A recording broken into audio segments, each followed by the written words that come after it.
మహబూబాబాద్ జిల్లా Gandhinagar social welfare బాలికల గురుకుల ఆశ్రమ పాఠశాలలో విద్యార్థులు రోడ్డెక్కారు. నెల రోజులుగా తాగడానికి వాటర్, కరెంటు పనిచేయకపోవడం, పాఠశాల ఆవరణలో పాముల సంచారంతో తీవ్ర ఇబ్బందులు ఎదుర్కొంటున్నామని విద్యార్థులు ఆవేదన వ్యక్తం చేశారు. వాష్రూమ్లలో నీటి సమస్యతో పాటుగా పారిశుద్ధ లోపాల కారణంగా అనారోగ్య సమస్యలు తలెత్తుతున్నాయని ఆరోపించారు. అంతేకాకుండా టాయిలెట్స్, లైటింగ్ మరమ్మతుల కోసం ఒక్కో విద్యార్థి నుంచి ₹10 వసూలు చేస్తున్నారని, కొందరు ఉపాధ్యాయులు కూడా వేధింపులకు గురి చేస్తున్నారని ఆరోపిస్తూ రోడ్డుపైన బైఠాయించి నిరసన తెలిపారు. విషయం తెలుసుకున్న రాష్ట్ర మంత్రి సీతక్క వెంటనే స్పందించి పోలీసు అధికారులను ఘటనా స్థలానికి పంపించారు.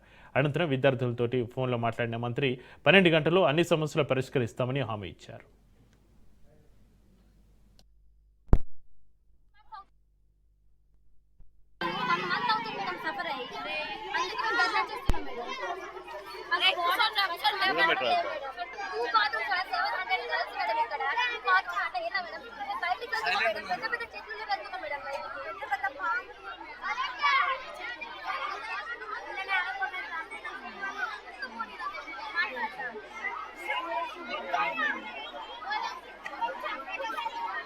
నేను 1 మంత్ నుంచి చెప్తున్నాను. ప్రిన్సిపల్ మేడం ఎలా అంటున్నారంటే ₹10 ఇచ్చి కలెక్ట్ చేసి మేము 2 బాత్రూమ్స్ క్లీన్ చేస్తాం, మళ్ళీ ₹10 ఇవ్వండి, మళ్ళీ క్లీన్ చేస్తామని అంటున్నారు మేడం. అది న్యాయమా మేడం? పెద్దలు చేస్తారు 2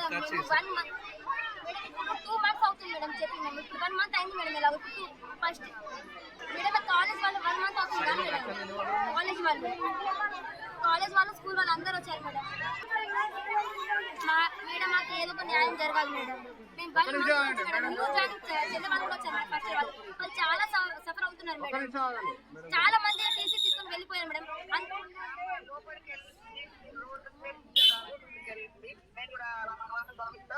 మొదలు పెడతారు 1 మంత్ అవుతుంది మేడం సఫర్ అయ్యి.